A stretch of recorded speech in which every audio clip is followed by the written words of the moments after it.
Bienvenido a Catedral de Vida. Qué lindo es poder estar juntos un domingo adorando al Señor. Es hermoso poder conectarnos.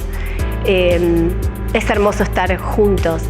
Yo te invito a que en este tiempo estés atento a las redes, porque es nuestra forma de poder comunicarnos con vos. Estamos en Facebook, estamos en YouTube y también estamos en Instagram. Te pido que por favor prestes más atención en Instagram, porque es ahí donde vamos a hacer los vivos, así que te pedimos que mandes la solicitud. Yo te invito ahora a que podamos adorar juntos al Señor, que cantes con tus hijos, que cantes, que aproveches este tiempo para adorar juntos al Rey de Reyes y Señor de Señores.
reinas con poder, soberano y victorioso Rey.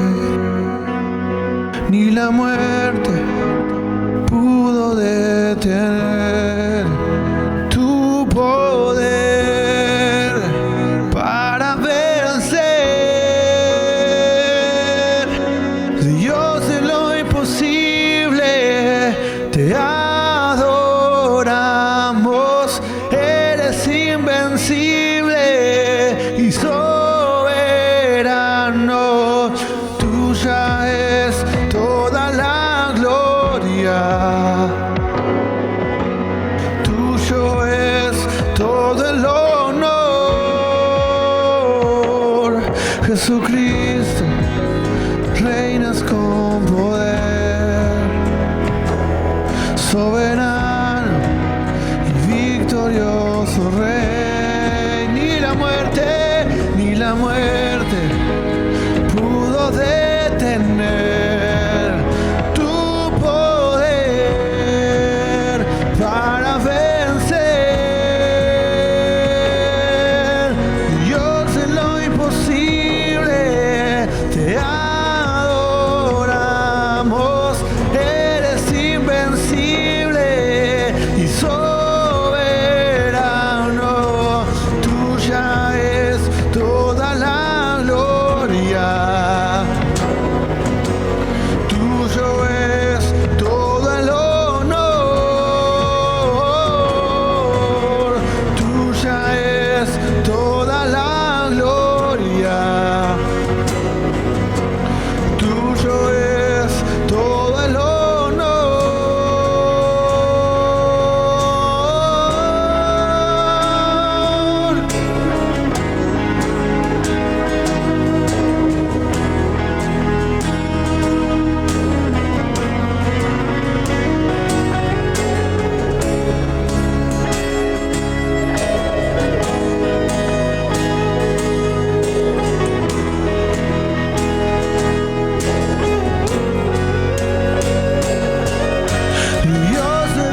pies entrego lo que soy.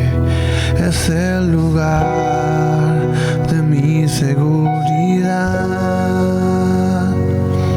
donde nadie me puede señalar.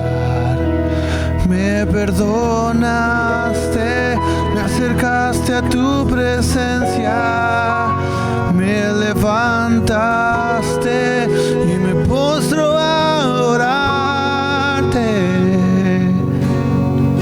No hay lugar más alto, más grande que estar a tus pies, que estar a tus pies. No hay lugar más alto, más grande que estar a tus pies, que estar a tus pies.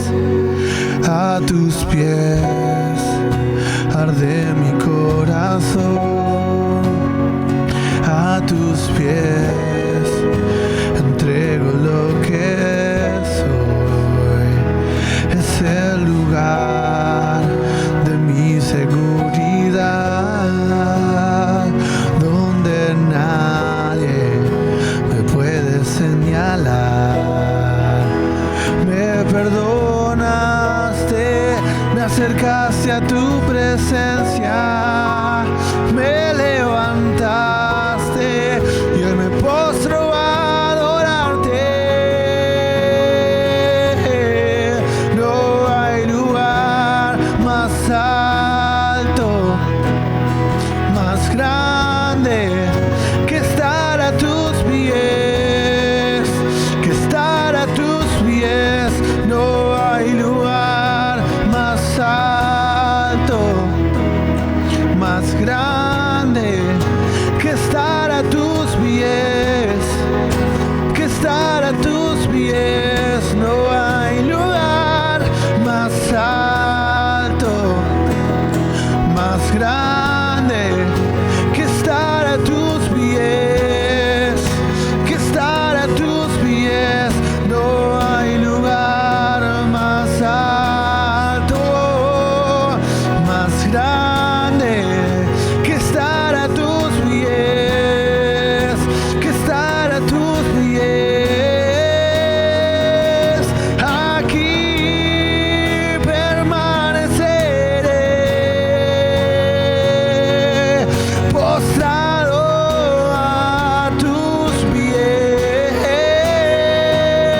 Aquí permaneceré a los pies de Cristo.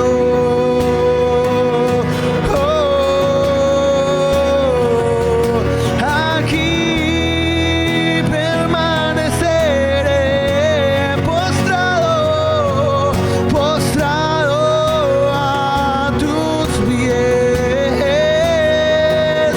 Aquí permaneceré a los pies de Cristo. No hay lugar más alto, más grande que estar a tus pies, estar a tus pies. No hay lugar más alto, más grande que estar a tus pies, que estar a tus pies. No hay lugar más alto, más grande que estar a tus pies, que estar a tus pies. No hay lugar más alto y más grande que estar a tus pies, Señor, estar a tus pies.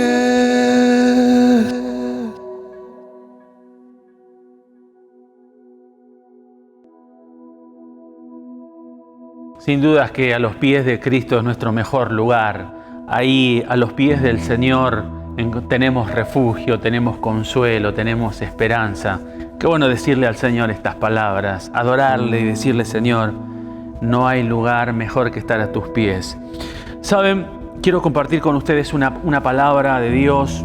En estos días pasados, tuvimos una transmisión en vivo por Instagram, y la consigna era que nos envíen preguntas, y en base a todas esas preguntas que la iglesia nos hacía, llevábamos la transmisión y íbamos a responder a esas preguntas. Estuvimos respondiendo a esas preguntas, pero algo que me llamó la atención, y es que la mayoría de las preguntas tenían que ver con cuestiones de tiempos finales, qué dice la Biblia, de cuestiones de tiempos apocalípticos y demás. Y entonces a mí me pareció realmente interesante eso, me pareció bueno eso. ¿Y por qué les digo esto?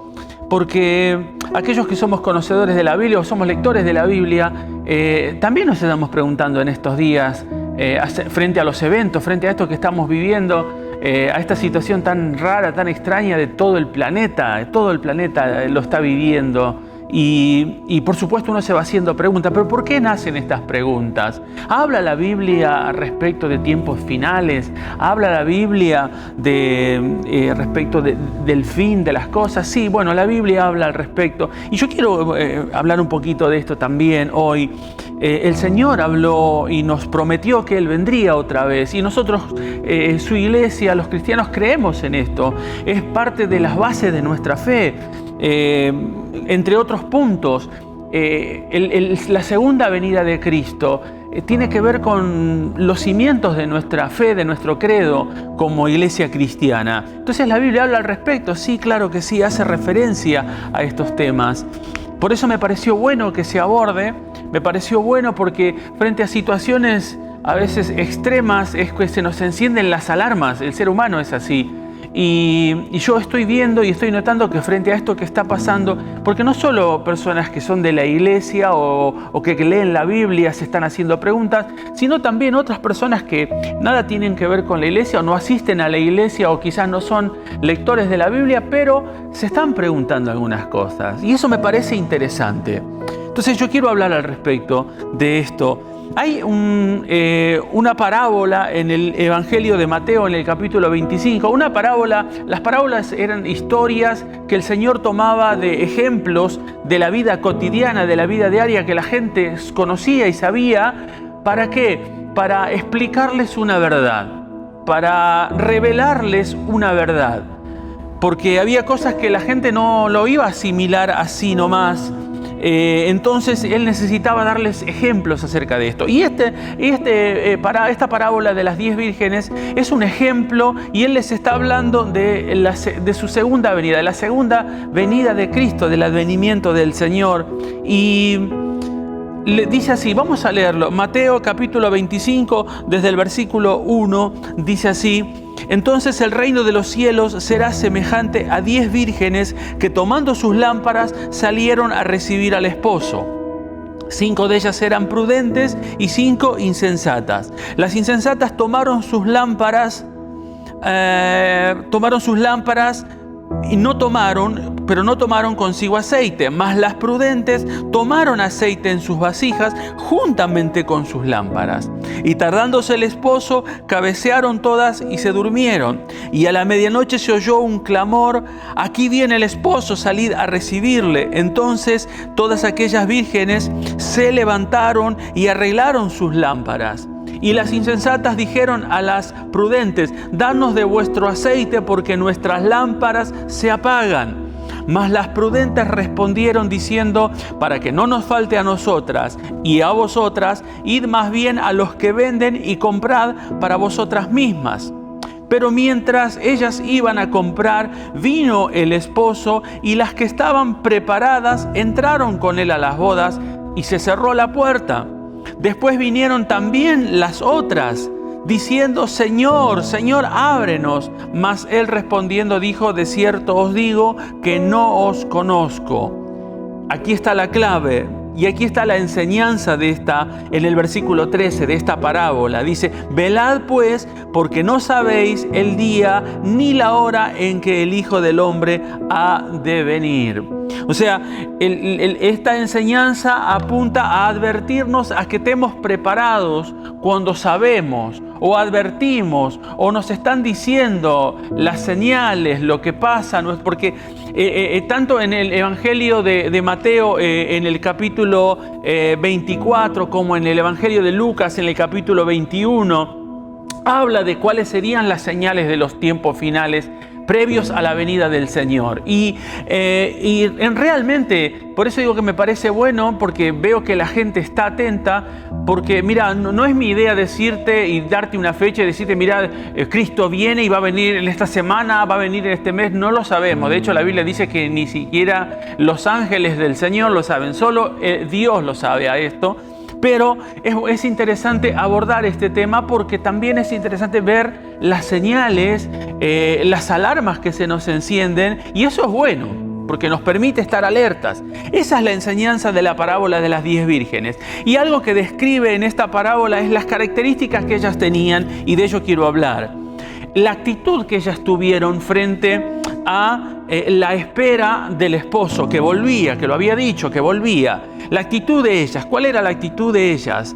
Y segundo, los elementos con los que ellas contaban para aguardar la inminente llegada del novio. Dos cosas. Primero, la actitud de ellas. Dice que eran 10 vírgenes, 5 eran sensatas y 5 insensatas. Ahora, la insensatez está en todos los órdenes de la vida. El no ser precavido y el no estar atentos y el no prestar atención, la insensatez está en todos los ámbitos de la vida. Lo encontramos, por ejemplo, en el mundo de los negocios. ¿Viste esa persona que vos decís, tenía un buen auto, había logrado con esfuerzo comprarse ese auto, pero ahora le aparece algo que podría ser un buen negocio? Ahora, a pesar de que se le advierte, mira, tomaste los recaudos para hacer esa inversión, esta persona va y vende ese bien, el único que quizás tiene de valor, lo vende, dice, porque este es el negocio, desatendiendo las advertencias que otros conocedores de negocios le puedan hacer, invierte. Pierde su auto, el negocio no prospera y ahora no tiene nada. Y vos decís, pero ¿por qué hizo eso? Insensatez. La insensatez también está presente y se ve en los ámbitos, en lo que tiene que ver con lo relacional, con el alma. Hay insensatez en eso. Insensatez en vincularte con gente que no te hace bien. ¿Viste esas personas, esas mujeres que vos decís, ¿cómo puede estar al lado de este hombre que lo único que hace es rebajarla, maltratarla? ¿Por qué está con él? ¿Por qué se queda con él? O viceversa, ¿por qué este hombre está con esa mujer que lo rebaja, que lo humilla, que no lo valora? Insensatez. Insensatez. La insensatez está en todos los ámbitos, como dije, y también lo está en el ámbito espiritual. Y la parábola de las 10 vírgenes habla de esto, de la insensatez en cuanto a las cuestiones espirituales, en cuanto a las advertencias que la Biblia nos hace. Una persona sensata, desde lo espiritual, yo diría que es una persona sabia. Y una persona sensata es una persona que tiene en cuenta a Dios, que recuerda lo que Dios le habló, que recuerda lo que Dios habla a través de su palabra y no lo olvida y lo tiene en cuenta. En cambio, podríamos decir entonces, como contrapartida, que una persona insensata espiritualmente es una persona que se olvida. Se olvida de Dios, se olvida de lo que su palabra dice y hace de acuerdo a lo que le parece. Una persona insensata. Entonces, el hecho de que sean 10 vírgenes, que de la misma 10 personas de la misma condición, habla de cómo personas de la misma condición pueden responder de manera distinta ante una demanda de Dios. Pueden responder de una manera distinta ante una advertencia de la Biblia, de la palabra de Dios. Ahora, segundo punto, dice que había unos elementos que ellas disponían y con los cuales les servían para aguardar la venida del novio. ¿Cuáles eran esos elementos? Bueno, tenían lámparas, tenían aceite y tenían vasijas, dice la Biblia. Ahora, ¿qué simboliza cada una de estas cosas? Bueno, la lámpara simboliza el servicio, y el servicio no en una función, en un puesto, en un cargo, no, sino el servicio habla de nuestra vida como acto de servicio a Dios. Nuestra vida, nuestros actos en servicio a Dios. nuestra vida y nuestros hechos en servicio a Dios. Esos hechos de nuestra vida que lo que van a hacer es acercar a la gente a Dios y acercar a Dios a la gente a través de nuestras vidas. De ese servicio estoy hablando. Nuestra lámpara, la lámpara que habla la parábola aquí, es ese servicio que nosotros tenemos. Es ese servicio que habla el Evangelio de Mateo en el capítulo 5. En el capítulo 5 dice versículo 14 al 16, dice así: vosotros sois la luz del mundo. Una ciudad asentada sobre un monte no se puede esconder, ni se enciende una luz y se pone debajo de un almud, sino sobre el candelero y alumbra a todos los que están en casa. Así alumbre vuestra luz delante de los hombres, para que vean vuestras buenas obras y glorifiquen a vuestro Padre que está en los cielos. De ese servicio estoy haciendo referencia. Nuestra vida como un acto, como un elemento de servicio a Dios. Las lámparas. ¿Cómo están nuestras lámparas en estos días? ¿Cómo está la lámpara de tu vida? ¿Está cumpliendo la función? ¿Está sirviendo y está siendo de bendición a aquellos que te rodean? ¿Está siendo de inspiración a la gente que te rodea para que a través de tu vida, de tus hechos, de tu testimonio, ellos se acerquen y quieran saber de Dios? ¿Cómo están nuestras lámparas? Dice que además ellas tenían aceite. El aceite simboliza en la Biblia al Espíritu Santo. No solo tenían sus lámparas, sino que tenían aceite. Y cuando habla aquí en la parábola del aceite de las lámparas de ellas, está hablando de que todo lo que hagamos debe estar bajo la unción del Espíritu Santo. Todo lo que reflejemos en nuestra vida tiene que estar bajo la unción y bajo la dirección del Espíritu Santo de Dios. ¿Para qué? Para que eso que nosotros reflejamos sea verdadero, sea genuino, no sea fingido. Para que eso que reflejamos perdure en el tiempo. ¿Y por qué digo que perdure en el tiempo? Porque dice, lo acabamos de leer la Biblia, que las insensatas tomaron sus lámparas cuando vino el novio, pero no tenían aceite. Se les habían apagado. O sea, tuvieron el suficiente aceite para lucir por un tiempo y aparecer como si de veras estaban esperando al novio. Pero no les alcanzó el aceite. Que no nos falte el aceite del Espíritu Santo, porque es lo que nos va a hacer perdurar en el tiempo hasta que el novio venga. Es lo que nos va a hacer relucir en nuestra vida y llevar nuestro testimonio y que nuestro servicio sea de honra a Dios hasta que el Señor venga a causa de estar llenos del Espíritu Santo. Dice que ellas tenían vasijas y las vasijas hablan de nuestro corazón. Nuestro corazón lleno del Espíritu Santo, nuestras vidas llenas del Espíritu Santo. Esa unción del Espíritu de Dios en nuestras vidas, que consagra nuestras vidas y cuyo poder, ese poder del Espíritu Santo es necesario para nosotros. ¿Por qué es necesario? Porque es lo que nos va a dar las fuerzas, esa llenura del Espíritu Santo, esa presencia, esa unción del Espíritu Santo sobre nuestras vidas. Nos va a dar a nosotros el poder necesario para resistir los embates de la tentación de estos tiempos y la seducción del pecado en estos tiempos. Por eso es necesario que nuestras vasijas, nuestros corazones estén llenos de la presencia del Espíritu Santo. Pero hay algo más que dice la Biblia. Habla de que ellas cabecearon y se durmieron. Cabecearon y se durmieron. Y saben que cuando dice aquí, habla de dormirse, no hace referencia a un cansancio físico, sino que fue una actitud que ellas tomaron. ¿Y por qué tomaron la actitud? ¿Y por qué cabecearon? ¿Y por qué se quedaron dormidas? Bueno, porque pensaron quizás que ya el novio no iba a volver, que ya se había tardado mucho y no iba a volver. Y nosotros podemos caer en esa tentación en estos días de pensar, bueno, pero se hace tantos siglos que se dice, yo conozco al Señor, o empecé a ir a la iglesia hace 30 años, y hace 30 años ya se decía y ya nos enseñaban de que Cristo volvía. Ahora, porque pasaron 30 años, perdió vigencia esa promesa. No, al contrario. Cada año que pasa y cada vez que pasa el tiempo, más fuerte es esa promesa y más deberíamos aferrarnos a ella. Entonces, el quedarse dormida habla de esa actitud que ellas tuvieron. Quizás decir, bueno, ya el novio se tardó, no viene, cabecearon y se quedaron dormidas.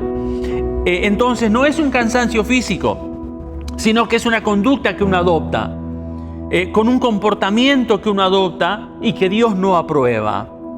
En el Evangelio de Mateo, en el capítulo 24, en el capítulo anterior al que estamos leyendo, capítulo 24, capítulo 25, habla de la segunda venida de Cristo y nos da ejemplo en todas ellas, en todos los capítulos. Y en el capítulo 24 hace referencia a esto también. Y dice que un siervo, su señor se había ido y como tardaba, el siervo pensó en su corazón, bueno, ya tarda mi señor, no va a volver, y tomó una actitud incorrecta. Y se desvió del propósito, dejó de ser un buen siervo, se desvió, dejó de ser un hombre fiel, se desvió de su fidelidad y comenzó a tomar una actitud incorrecta a causa de que pensó que su señor ya no volvía. Cabeció y se quedó dormido. Por eso es que habla la Biblia de prudencia. Debemos ser prudentes en estos tiempos. ¿Y qué es la prudencia? Prudencia, estaba mirando, deriva de la palabra latina prudentia. Y la prudencia consiste en discernir y distinguir lo que es bueno o malo para seguirlo o huir de ello. ¿Escuchaste? Consiste la prudencia en discernir y distinguir lo que es bueno o malo para seguirlo o huir de ello. Ahora, ¿qué es discernir? Bueno, discernir es distinguir algo de otra cosa, dice el diccionario, señalando la diferencia que hay entre ellas. Necesitamos prudencia para señalar las diferencias en los actos de nuestra vida en estos tiempos y para saber y tener la certeza, no estaremos cabeceando. ¿No estaré yo también durmiéndome en mi vida y pensando, bueno, esto ya es algo que a tantos años lo vengo escuchando? Necesitamos ser prudentes. Por ejemplo, para establecer en este tiempo la diferencia entre lo que es un error y un pecado, porque estamos en tiempos donde pareciera que todo es lo mismo, pero no es lo mismo. Tenemos que establecer las diferencias. Un error, por ejemplo, un error es ir a la estación de servicio, voy con mi auto, yo tengo un auto que es naftero, carga nafta, voy, me estaciono en el surtidor de diésel, de combustible diésel, de gasoil, y me pongo ahí y lleno mi auto naftero con diésel, con nafta diésel. Eso es un error. ¿Puede pasarte? Sí, puede pasarte. Eso es un error. Ahora, solteros, solteras, chicos, solteros y solteras, ustedes que me están escuchando ahora, el acostarte con tu novio o con tu novia sin estar casado, fuera del matrimonio, eso no es un error, eso es un pecado. Y ese pecado se llama fornicación, dice la Biblia. Es necesario que establezcamos estas diferencias. Tenemos que advertirlas, tenemos que ser prudentes frente a esto. No da todo lo mismo. Un error es que yo voy rumbo a una reunión o a mi trabajo, voy con mi auto por la autopista, le erré en la salida, tenía que salir en esta bajada, me equivoco, sigo hasta la próxima bajada y tener que retomar de vuelta otra vez, y eso perdí 20 minutos, media hora en todo eso y llegué tarde a la reunión o el trabajo o donde yo iba. Bueno, eso es un error y le puede pasar a cualquiera. Pero vos, casado, casada que me estás escuchando ahora, hombres, mujeres casados, casadas, acostarte con un hombre o con una mujer que no es tu esposo, eso no es un error, eso es un pecado y se llama adulterio, dice la Biblia. Entonces necesitamos establecer diferencias. Tenemos que ser prudentes en estos tiempos. A mí me ha pasado esto una vez y esto es un error. Me ha pasado esto, de ir al supermercado, llevar mi mochila. En mi mochila en mi bolso tenía las llaves de mi casa. No podía ingresar al salón del supermercado con el bolso, entonces lo dejé en un locker, puse una moneda, una llave, me la llevé conmigo, hice las compras en el súper Después salí del súper, me fui con mis bolsas del súper y me fui a mi casa. Cuando llego a mi casa, necesito las llaves para entrar y me doy cuenta que me olvidé las llaves en el súper, en el locker. Eso es un error y te puede pasar. Ahora, usar artimañas y trampas para sacar ventajas o quedarme con algo que no es mío o hacerme ilegítimamente de algo que no me pertenece, eso es un pecado y no es un error. Y ese pecado se llama robar. Entonces necesitamos en estos tiempos discernir. Necesitamos en estos tiempos ser prudentes y estar atentos. No podemos cabecear y dormirnos.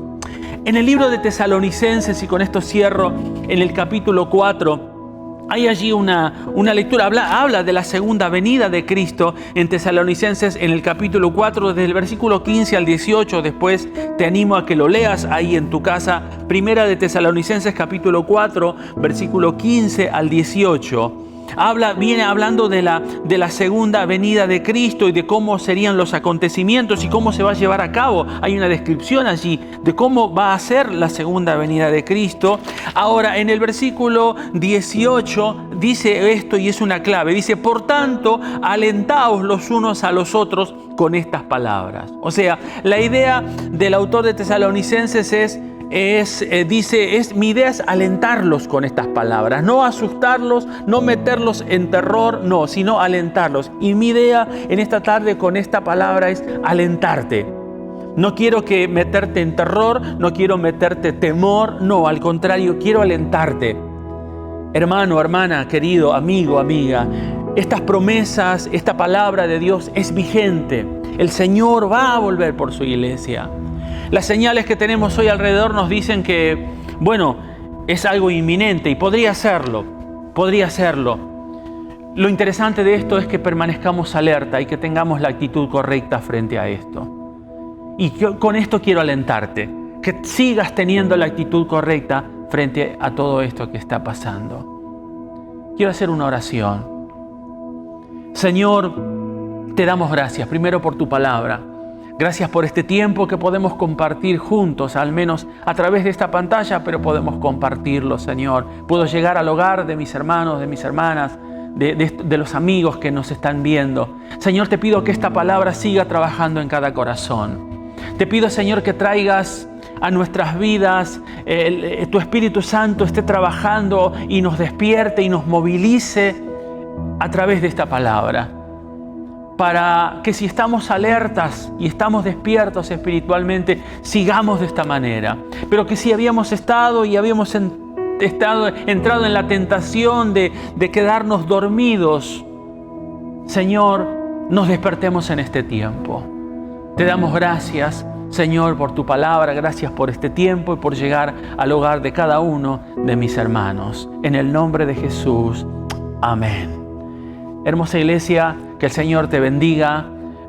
Seguimos en contacto, nos encontramos nuevamente el próximo domingo a través de una transmisión y en la semana seguinos a través de las redes porque vamos a seguir comunicados y trayéndote siempre un mensaje de parte de Dios. Que Dios te bendiga y que tengas un domingo de bendición.